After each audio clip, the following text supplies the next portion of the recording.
DC News Now, tracking the rain as it wraps up. Meteorologist Damon Matson will join us with how warm it could get this weekend. The suspect in a murder at a Montgomery County nursing home has his first appearance in court. How prosecutors describe the murder. Plus, we're stretching your dollar, scouting the best ways to turn those old phones into cash. And it may still be winter, but the Washington Spirit's new uniforms are in full bloom. The team unveiling a jersey inspired by the iconic cherry blossoms. You're watching the station covering all of the DMV. This is DC News Now. Good afternoon. Thanks so much for joining us for DC News Now here at 4. I'm Annalisa Gale. Mark Hall has the night off. Right now, we are hearing from officials about the Centerville explosion and the latest there in Fairfax County. Let's take a listen in. Incident on Quail Pond Court and Belle Plains Drive. You will hear today from the Fairfax County Fire and Rescue Department and Washington Gas regarding restoration of efforts, ongoing safety monitoring, and what residents can expect moving forward. The National Transportation Safety Board continues to lead the investigation. As a result, there are certain details that cannot be discussed at this time. Following the updates from both the Fairfax County Fire and Rescue Department as well as Washington Gas, we will take questions. At this time, I'd like to turn it over to the Fairfax County Fire and Rescue Department, Chief Craven. Good afternoon. Fairfax County's Fire and Rescue Department, Police Department, Department of Emergency Management, and the Virginia State Corporation Commission have been on location 24/7 since the initial house explosion and natural gas leak on February 15th. To provide some context to this, the Fire and Rescue Department units have made 362 individual responses to the incident, and that provided 2,182 hours of firefighter service and a combined total of 5,000 hours of command staff to manage the event. Through the conversations during the evacuation, return visits to retrieve important belongings, town hall meetings, monitoring the area for safety, and even reoccupation, we have built friendships with the incredible residents impacted by the event. I'll testify to the level of strength and their resolve, and we hope that the constant presence of the public safety apparatus and personnel on scene, protecting them and their belongings, provides some level of peace of mind and comfort. We have supported the NTSB's investigation and the systematic testing and repairs completed by Washington Gas. Throughout the entirety of the process, our units and personnel cycle around the clock to take regularly scheduled atmospheric readings. We place crews and apparatus on site to protect the residents, crews working, and even coordinate with residents to conduct surveillance monitoring in and around the affected homes. We continue to support the NTSB and our utility partners. Washington Gas has completed repairs to a section of pipe where there was a leak identified at the corner of Quail Pond Court and Belle Plains Drive. Additional pressure testing of the surrounding distribution system was conducted in the impacted area, and no additional leaks were identified. As these repairs and pressure testing occurred over the course of the last 7 days, the Fire and Rescue Department has carefully evaluated and cleared homes for reoccupation. Every step is documented, every home is assessed individually. A portion of the initially evacuated homes have been reoccupied. The remaining 19 homes closest to the explosion gas leak continued to be monitored by Washington Gas and the Fire Rescue Department. We anticipate that most of these will be cleared for reoccupation within the next 24 hours. We will not move forward until the conditions support it. The Fire and Rescue Department will continue to maintain a routine presence in the area for as long as operational needs require, and we will send firefighters to conduct surveillance monitoring, provide interior atmospheric testing upon request, and coordinate directly with the residents to address their concerns. Washington Gas has also implemented a phased monitoring plan for the affected area. This is a layered safety approach, deliberate, redundant, and sustained. In closing, our commitment is straightforward.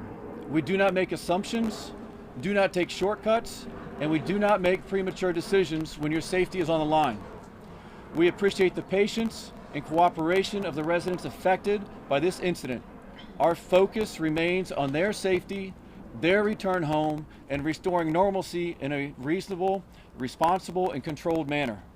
We will continue to provide updates as appropriate. Thank you.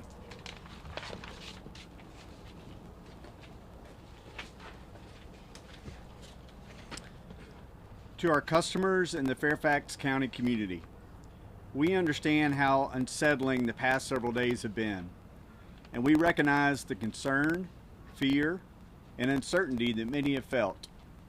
Your safety, your homes, and your peace of mind matter, and they guide every decision we make. We are grateful for our role in this community and ask for patience as we rebuild trust and work through this incident together. What occurred was met with the kind of coordinated, disciplined response that Fairfax County residents should be proud of. The rapid, professional, multi-agency effort in the hours and days that followed reflected the very best of this community. We want to extend our deepest thanks to the Fairfax County Fire and Rescue Department and the Fairfax County Police Department.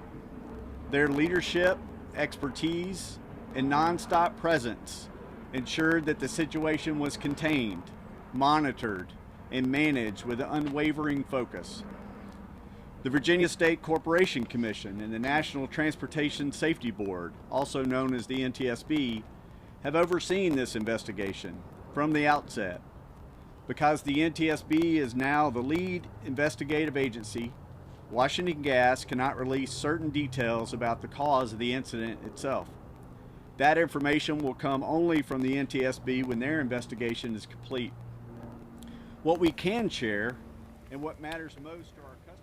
All right, we were just listening to a news conference on the explosion in Centerville at a home there on Quail Pond Court, which led to evacuations. We know just prior to this news conference here, 20 homes were still under a mandatory evacuation, and they are scheduled to have a 7 p.m. virtual town hall meeting on this situation as well later this evening. We'll be sure to let you know the latest on that as soon as we learn more, and we'll have much more later on in this newscast as well. All right, let's take a look at our forecast now with meteorologist Damon Matson. Damon, thankfully, I did see a little bit of rain, but thankfully it wasn't too bad. Yeah, exactly. It's been kind of hit or miss, but there has been that wet weather out there across the DMV here today with the system gliding by to our south, which means, the bulk of the wet weather did just miss us down across southern Virginia and the Carolinas, but the very northern edge of this did clip on through this afternoon. Now, we saw the most consistent rainfall south of I-66 in Virginia, south of D.C. in parts of southern Maryland, but the northern branch of this precip did hold on across the higher terrain, and it made its way across the Potomac into north central Maryland and now D.C. So a little bit of that rain coming down inside the Beltway. It will be very short-lived. Within the half an hour here, we're going to see that rainfall exiting into Prince George's and Anne Arundel counties. And now this intense band you see right here in the yellow and the red across northern Loudoun County, stretching toward I-70 in Frederick and Carroll counties there. Well, that was a little bit of bright banding. What the radar was picking up on was some melted snowfall higher up in the atmosphere, but by the time it hit the ground, it ended up just as rainfall. So we weren't seeing torrential downpours across the I-70 corridor, but it was still steady enough rainfall to make things soggy. Now, as we move on beyond this wet weather, things will be drying out, but because of the fresh rainfall later on tonight, we're going to see some fog development, so be ready for that limited visibility as we head on into your Friday morning. But with this rainfall exiting, are we looking at beautiful conditions returning for our upcoming weekend? We'll have a full look at your forecast coming up in just a bit. All right, Damon, thank you. Well, new this afternoon, the man accused in a deadly shooting in Montgomery County in a nursing home is now being held without bond. Marquise James had his first virtual court appearance in Rockville today following his arrest. DC News Now's Randy Bass was in the courtroom today. She's joining us live here. Randy, how did prosecutors describe this case? Yesterday, prosecutors described this case as a planned-out, cold-blooded murder and a near miss. The judge today holding Marquise James without bond. His defense attorney, though, not saying much in the court, but acknowledging that there were family members there to support the suspect in court and that he had family members there who loved him. The 22-year-old Cogier Potomac Senior Living Facility employee allegedly shot and killed 87-year-old Robert Fuller Jr., a resident in his care, back on February 14th. Police say James also shot at troopers who pulled him over during an attempted traffic stop earlier this week. Though no troopers were seriously injured, police say James wore a wig and a mask and used napkins, paper towels to prop open doors at the facility to gain access without a key before shooting the 87-year-old retired millionaire philanthropist. Officers say James started working at the facility in October, where a family member serves in a regional director role. He continued to work at the facility up until his arrest. Investigators say tips and ballistic evidence recovered at both scenes connected James to the crime. Today we heard from both prosecutors and defense attorneys about a potential gag order in the case. I'm asking for a gag order in this case. I'm asking for the state's attorney not to talk about this case. I won't be talking about it either. All right? We're talking about a murder and an attempted murder. We're also talking about the fact that the murder appears to be pre-planned. Also, this was all mentioned in open court today. This is not anything beyond what was said in open court. We did not hear from the judge today, didn't make a ruling rather on this potential gag order. The defense attorney in this case also asked for a competency evaluation for Marquise James. He's set to meet with doctors over the next week before appearing in court again for a competency hearing a week from today on March 5th. In Rockville, I'm Randy Bass, DC News Now. Randy, thank you. Also in Virginia, we're getting some new information about a domestic incident inside a home on Vale Court in Woodbridge on Monday, which was deadly. Investigators say 4 family members were killed in what they're calling a murder-suicide. Today, we're learning the suspect and the mother-in-law worked as kitchen managers for Fairfax County Public Schools. They both died in this incident. Police say the suspect's husband and their 2-year-old child were also killed. Also happening tonight, DC Water will hold another community meeting to give an update on the next steps on the Potomac sewage spill. This time, they'll hear from residents impacted in Maryland. The meeting will be held at Walt Whitman High School in the cafeteria. During the meeting, DC Water and Maryland officials will discuss what happened, the response and repair timeline, and the long-term plans for fixing the spill. That meeting starts at 7.